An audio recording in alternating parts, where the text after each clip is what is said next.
श्री राघव चड्ढा जी। Sir आमतौर पे देखा जाता है 20 मिनट्स। सर आमतौर पे देखा जाता है कि जब भी वित्तीय बजट देश में प्रस्तुत किया जाता है तो देश के कुछ वर्ग उस बजट से खुश होते हैं और कुछ वर्ग उस बजट से निराश होते हैं। लेकिन इस बार सरकार ने वो अचीव कर लिया जिसे अचीव करना संभव ही नहीं था। इस सरकार ने इस बजट से लगभग देश के हर वर्ग को निराश किया। They have managed to displease all sections of our society. In fact sir, Bharatiya Janata party के अपने समर्थक भी, अपने वोटर भी इस बजट से बेहद निराश हैं। सर बजट 2024 में अगर आप सर इनको मुझे बोलने दीजिए, नहीं तो मैं if you want me to yield मैं बैठ जाता हूं सर। आप बैठो, आप बोलने दो। माननीय सदस्य, आप बोलो ना। माननीय सदस्य, क्या प्रॉब्लम है? कृपया बैठे। बैठो आप। क्या बैठ जाए? बैठो आप। प्लीज बैठिए। आप बोलिए चड्ढा जी, प्लीज कंटिन्यू बोलिए। सर पिछले 10 सालों में टैक्स लगा कर सरकार ने एक देश के आम आदमी का खून चूस लिया। अब आप मानिए आप 10 रुपए कमाते हैं, उसमें से 3-3.5 रुपए आप इनकम टैक्स के माध्यम से दे देते हैं, 2 रुपए 2.5 रुपए जीएसटी आपका चूस लेता है, 1.5-2 रुपए आपका कैपिटल गेन टैक्स लगता है, सेस सरचार्जेस 1-1.5 रुपए के लग जाते हैं, तो मात्र 10 रुपए में से 7-8 रुपए तो सरकार के खजाने में चला जाता है। तो आम इंसान को मिलता क्या है, आम आदमी को मिलता क्या है? और सरकार जो हमसे इतना टैक्स लेती है उसके बदले में सरकार हमें देती क्या है? कौन सी ऐसी अंतर्राष्ट्रीय सेवाएं, world class health care, education, transport सुविधाएं सरकार बदले में देशवासियों को देती है? मैं ये भी पूछना चाहता हूं। इसीलिए आज मुझे ये कहने में बिल्कुल भी गुरेज नहीं है that sir we in India today pay taxes like England to get services like Somalia. Sir मैं अपने इस भाषण को सर 2 भाग में बांटूंगा। पहले भाग में मैं सर सरकार की इतनी दुर्दशा 2024 के चुनावों में क्यों हुई और आज की आर्थिक स्थिति क्या है उस पर बात करूंगा, और दूसरे भाग में कुछ सुझाव भी सरकार को दूंगा। सर पहले 2019 में भारतीय जनता पार्टी की 303 सीटें थी। देश की जनता ने उन सीटों पर 18% जीएसटी लगाकर इनको 240 सीटों पर ला खड़ा किया। सर इसके कई कारण बताए जाते हैं। कोई कहता है कि धर्म का कार्ड नहीं चला, कोई कहता है जातीय कारण है, तो कोई कहने लगता है कि टिकट डिस्ट्रीब्यूशन में कमी रही। सर ये सब ऊपरी कारण है।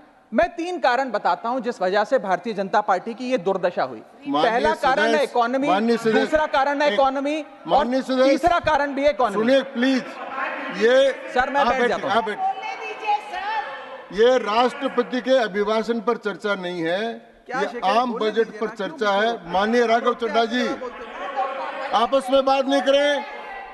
माननीय राघव चड्ढा जी, ये राष्ट्रपति के अभिभाषण पर चर्चा नहीं है, ये आम बजट पर चर्चा। बोलिए आप। सर बजट पे आप बोलो। आप बजट पर बोलिए, आम बजट। सर अगर आपने मेरी पूरी बात सुनी होती तो शायद इतनी आपत्ति इन लोगों को ना होती। सर मैं यही कहना चाह रहा हूं कि कई कारण बताए जाते हैं चुनावी हार के, लेकिन मेरे मुताबिक 3 महत्वपूर्ण कारण है। पहला कारण इकोनॉमी, दूसरा कारण इकोनॉमी, और तीसरा कारण भी इकोनॉमी। मैं इकोनॉमी की बात कर रहा हूं, चुनावों की बात नहीं कर रहा। सर पहला कारण, सर मैं बैठ जाता हूं सर, इनको चिल्लाने दीजिए, मैं बैठ जाता हूं सर। माननीय सदस्य बैठिए। जब आपका समय आए तो आप बता देना दिल्ली में कैसे आ रहे, अभी उनको बोलने दीजिए। बोलिए बंद। अभी उन्होंने बना दिया है। बोलिए। सर पहला कारण हार का है rural income and inflation. Sir Bharat की 60% से ज्यादा आबादी सर गांव में बसती है, लेकिन आज सर सर ये ठीक नहीं है सर। इनकी तबीयत खराब है, इनके पेट में क्यों दर्द हो रहा है? इनकी तबीयत खराब है, क्या दिक्कत है? इनके पेट में दर्द हो रहा है, इनकी तबीयत खराब है क्या सर? आज आप बैठिए, बैठ जाए। माननीय सदस्य कृपया बैठे, बैठ जाए। मन कृपया बैठे।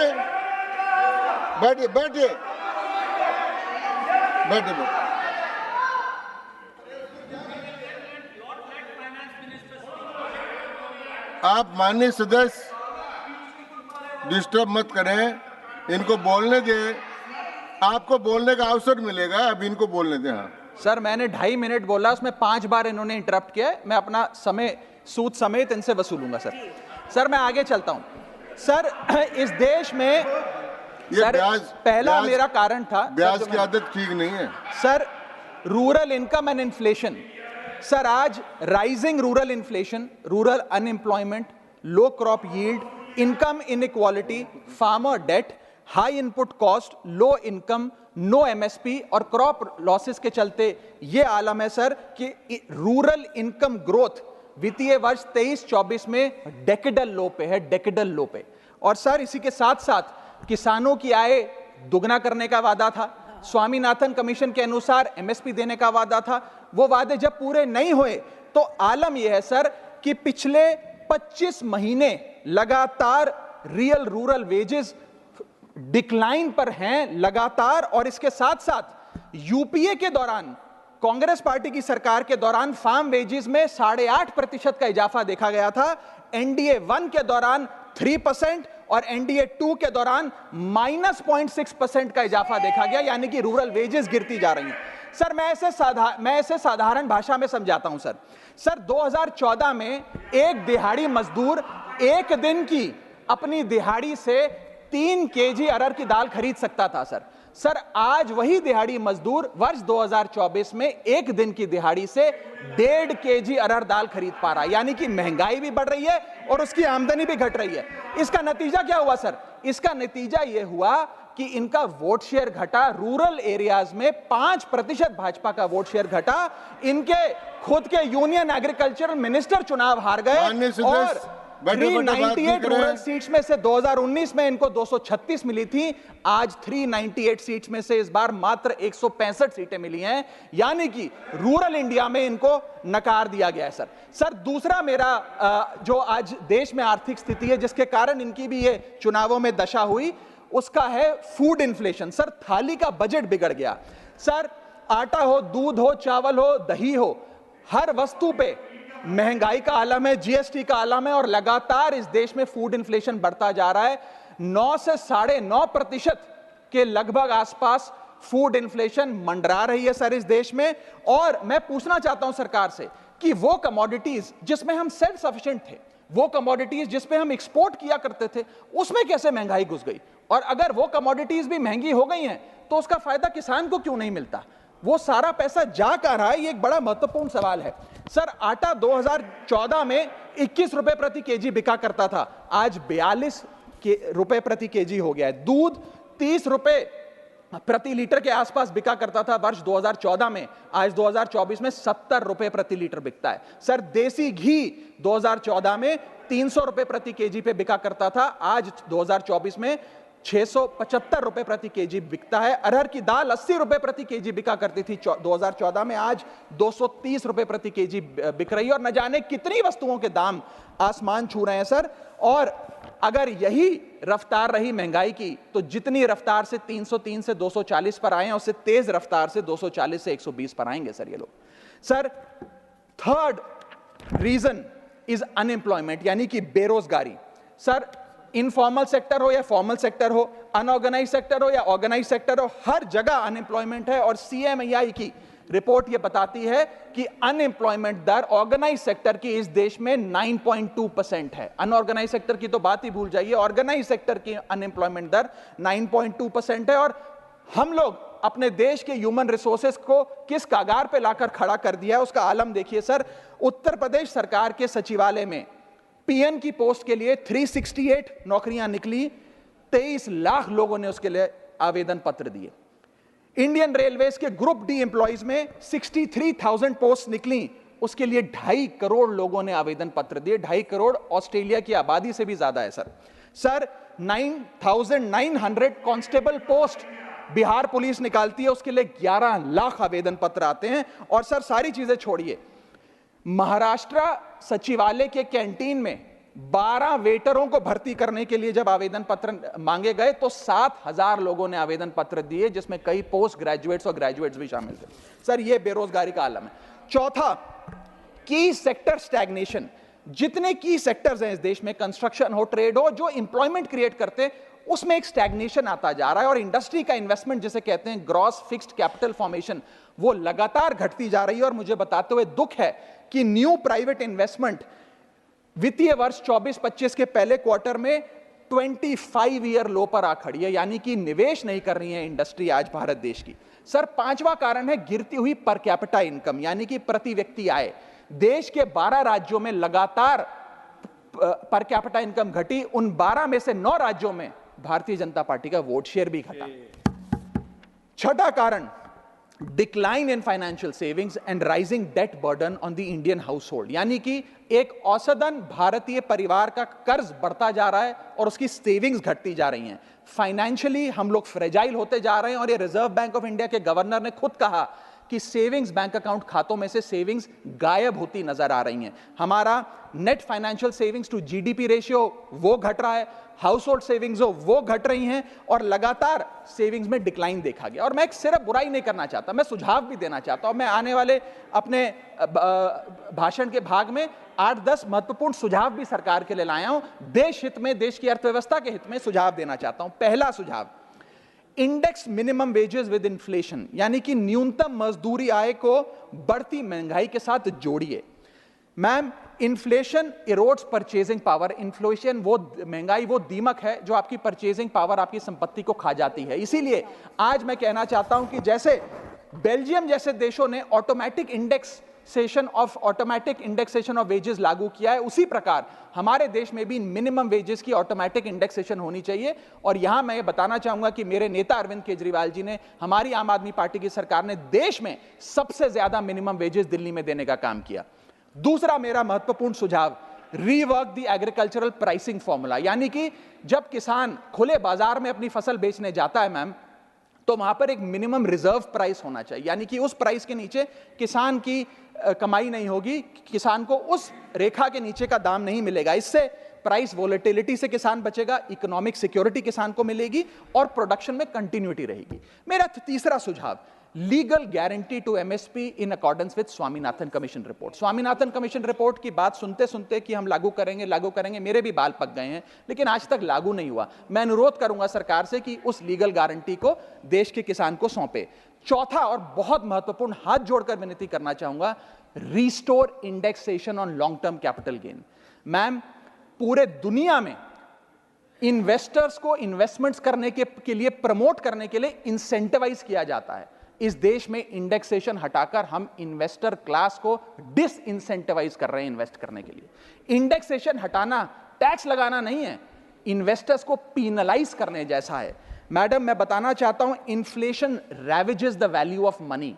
पैसे को खा जाता है इन्फ्लेशन, इसीलिए हम कॉस्ट ऑफ एक्विजिशन को इंडेक्स कर कैपिटल गेन टैक्स की कैलकुलेशन करते हैं। और जो लोग खुश हैं आज कि कैपिटल गेन टैक्स को 20% से घटाकर 12.5 कर दिया है, उनके लिए मैं एक उदाहरण लाया हूं। इस उदाहरण के माध्यम से हम समझ जाएंगे कि कैसे इंडेक्सेशन हटाना इस देश के इन्वेस्टर को एक बहुत बड़ी उसकी जेब पे डाका डालने जैसा है। मैडम, फर्ज करिए कि 2001 में आपने 1 करोड़ रुपए का एक मकान खरीदा। वो मकान की दर 6% के हिसाब से बढ़ती गई उसकी वैल्यू, और आज वो मकान जो 1 करोड़ का आपने 2001 में खरीदा था, वो आज 4 करोड़ 17 लाख रुपए का हो गया। अब 2 सिनेरियो हैं, एक इंडेक्सेशन का सिनेरियो जिसमें आप बेचें उस पर टैक्स लगे, और एक नया सिनेरियो जिसमें आप उसे बेचेंगे तो नई रेट के अकॉर्डिंग उस पर टैक्स लगेगा। मैं पहले पुराने सिस्टम के हिसाब से, इंडेक्सेशन वाले सिस्टम के हिसाब से उस पर कितना टैक्स लगेगा वो आपको बताना चाहता हूं। आज वो मकान जो आपने वर्ष 2001 में 1 करोड़ का खरीदा था, वो आप 4 करोड़ 17 लाख रुपए का बेचती हैं, तो आपकी सेल प्राइस 4 करोड़ 17 लाख, लेकिन आपकी purchase price, inflation adjusted indexed purchase price 1 crore नहीं, लगभग 3 करोड़ 60 लाख के आसपास आती है। यानी कि आपका sale price minus purchase price, जो प्रॉफिट ऑन सेल है, वो 54 लाख रुपए होता है। उस 54 लाख रुपए पर 20% के अकॉर्डिंग आप पे टैक्स लगता है, यानी कि इंडेक्सेशन वाले फॉर्मूले से आपको कुल टैक्स 10,80,000 रुपए देना पड़ता है। मैं राउंड ऑफ करके 11 लाख रुपए कहता हूं। लेकिन जो नई व्यवस्था है जिसमें इंडेक्सेशन आपसे छीन लिया गया है, उसमें sale price 4 crore 17 lakh, cost price 1 crore, मुनाफा 3 करोड़ 17 लाख, उस पर 12.5% टैक्स, यानी कि टैक्स कुल मिलाकर आपका बनता है 39,62,000। यानी कि नई व्यवस्था में वही 1 करोड़ का मकान अगर आप बेचेंगे आज 4 करोड़ 17 लाख का, तो आपको लगभग 40 लाख रुपए टैक्स देना पड़ेगा।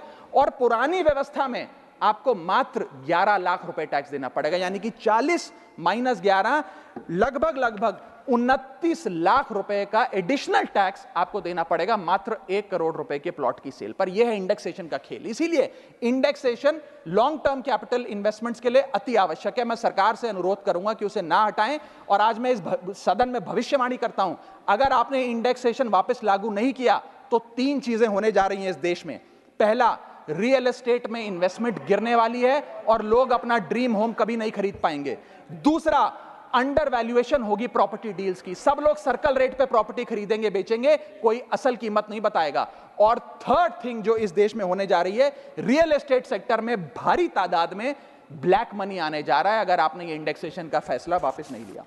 मेरा 5वां सुझाव सरकार को, फाइनेंशियल सेविंग्स को इंसेंटिवाइज करिए। डेट में, इक्विटी में, म्यूचुअल फंड्स में, बैंक डिपॉजिट्स में, फाइनेंशियल इन्वेस्टमेंट्स, और खास करके जो 24 से 36 महीने से अधिक लोग अपनी इन्वेस्टमेंट रखते हैं उन्हें इंसेंटिवाइज करिए, टैक्स मत करिए, पीनलाइज मत करिए। और मैं कहूंगा आने वाले समय में आपको लॉन्ग टर्म कैपिटल गेन पे टैक्स अबॉलिश करने के लिए भी सोचना चाहिए, ना कि उसे सिर्फ कम करना चाहिए।